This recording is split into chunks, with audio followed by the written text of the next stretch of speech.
అందరికీ నమస్కారం, పెద్దలందరికీ నమస్కారం. తెలంగాణ ఉద్యమ గాయనిగా, తెలంగాణ ఉద్యమంలో ఆడి పాడిన తెలంగాణ బిడ్డగా ఈ సమస్యను చూసి స్పందించి నా వంతుగా బాలన్న ఒక మాట అడుగుడుతోటే ఈ పాట పాడడం జరిగింది. చాలా అద్భుతమైన పాట.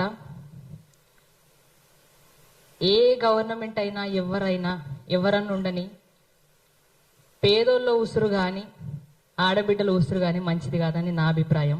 నేను చాలా గట్టిగా నమ్ముతా దాన్ని. కాబట్టి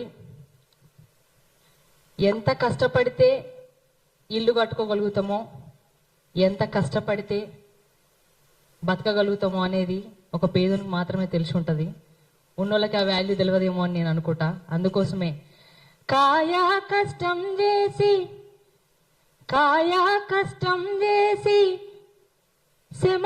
సెమటా గార్సి ఇటుక వేసి ఇల్లు కట్టుకున్నాము. ఎదిగిన మా బిడ్డలనే పసిగుడ్డులుగా చూసి ఇల్లే మా పొదుగంటూ దాసి పెట్టుకున్నాము.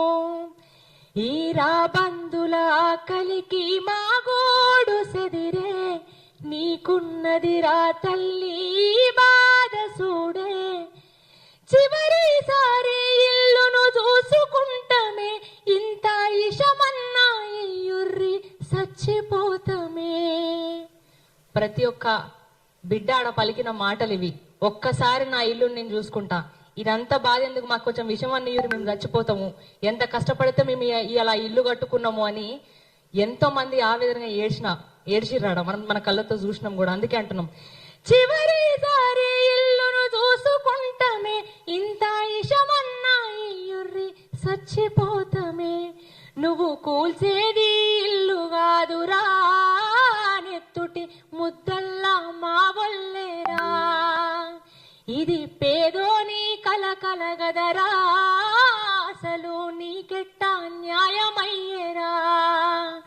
ఇది పేదోని కలగదరా, అసలు నీకెట్టా న్యాయమయ్యేరా. నువ్వు కూల్చేది ఇల్లు కాదురా, నెత్తుటి ముద్దల్లా మా వల్లేరా.